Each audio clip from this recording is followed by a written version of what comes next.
The world's upside down, Deborah. The world's upside down. We cannot have, the government cannot be allowed to have British people homeless whilst paying hoteliers, corrupt, rapacious hoteliers, £200 a night to put up people that arrived illegally on the south coast, and put them up not for a week or for a long weekend, put them up indefinitely for years at £200 per person per night. We can't have that.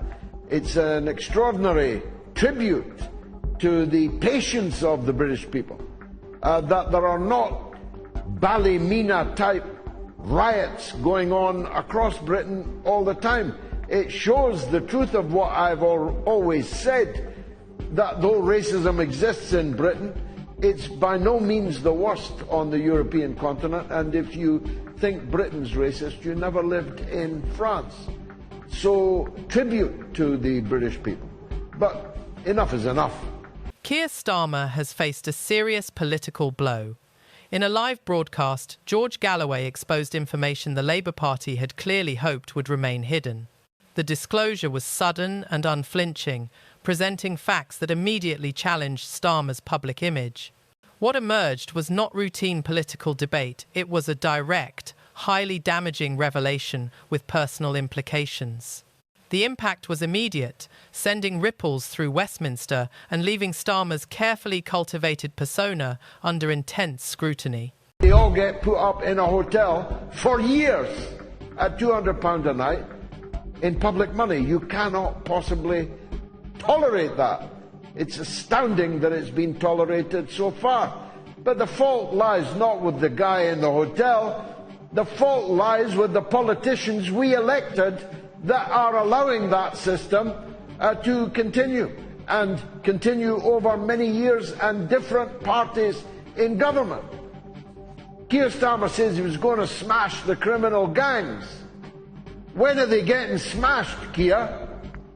More likely you get smashed than you smashing the criminal gangs. It's intolerable for a variety of reasons, and money is only one of them. If you put a couple of hundred 20 and 30-year-old guys, single men, in a hotel, in a community, what do you think is going to happen next? Inevitable. I don't need to spell it out to you, especially as you're a lady. British politics is facing another severe test, and this time it strikes at Keir Starmer. What began as a routine question about transparency has escalated into a full-blown controversy. At the heart of the story is a luxury penthouse in Covent Garden, valued at £18 million, provided at no cost by a billionaire landlord with significant political connections. Starmer's defence that no taxpayer money was used has only fuelled further scrutiny. If the public did not cover the costs, the pressing question remains: who did, and what was expected in return? This is not a minor accommodation. Reports indicate the property has been used for campaign meetings, strategic briefings, and party coordination. Yet the official line that it was simply a quiet space for his son to study has failed to convince voters or critics. The concern goes beyond optics. It's a matter of influence. When high-value property is provided in secrecy, the public begins to ask, what is the real cost? Enter George Galloway. Long positioned as a political outsider, he addressed what others in Westminster were reluctant to discuss. He framed the issue plainly. This is not generosity, it is access. Galloway's scrutiny went beyond the flat itself, highlighting a broader pattern of political figures benefiting from elite favours, raising serious questions about influence, accountability, and transparency in the corridors of power. You know what's going to happen. 200 single guys in a hotel, in a community. The whole question of alcohol and drugs and girls and boys and crime, it's inevitable.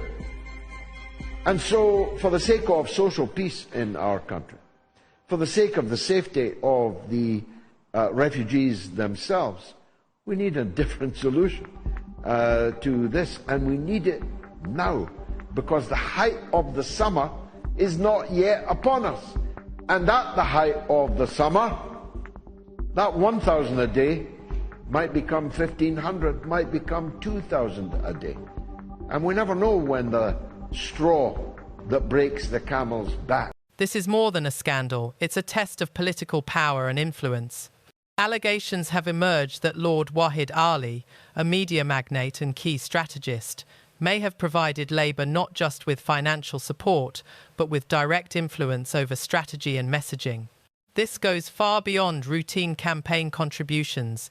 It raises questions about who is shaping decisions and controlling narratives.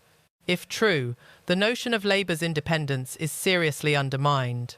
In this context, George Galloway is not the outlier, he is the one exposing what others have avoided.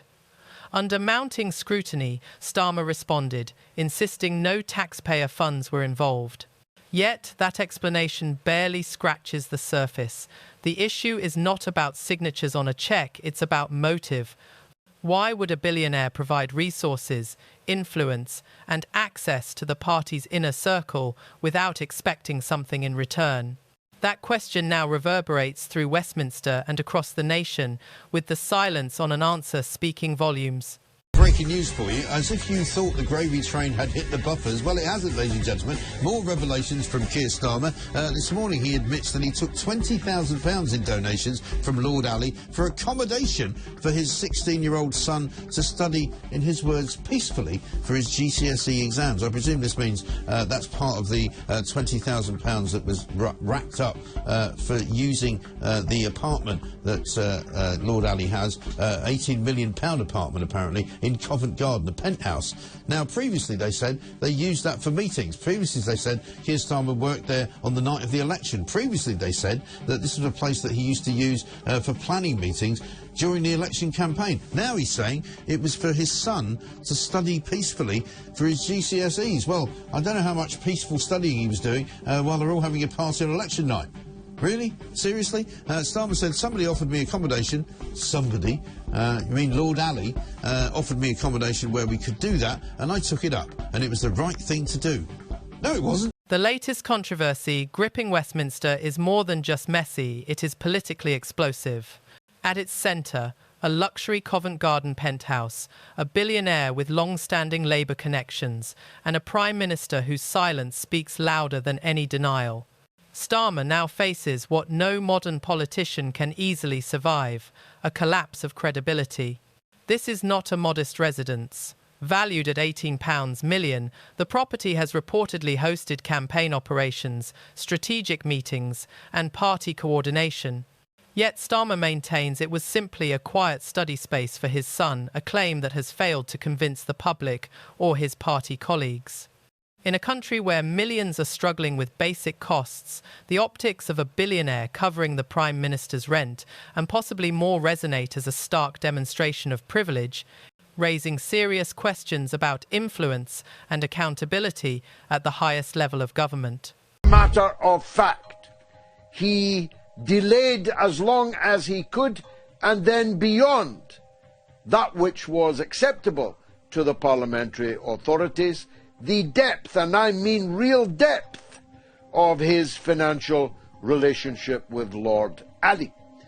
No British Prime Minister has ever allowed a billionaire to buy his clothes, buy his glasses, buy his wife's clothes, put him up in a multi-million-pound penthouse apartment in Soho in London.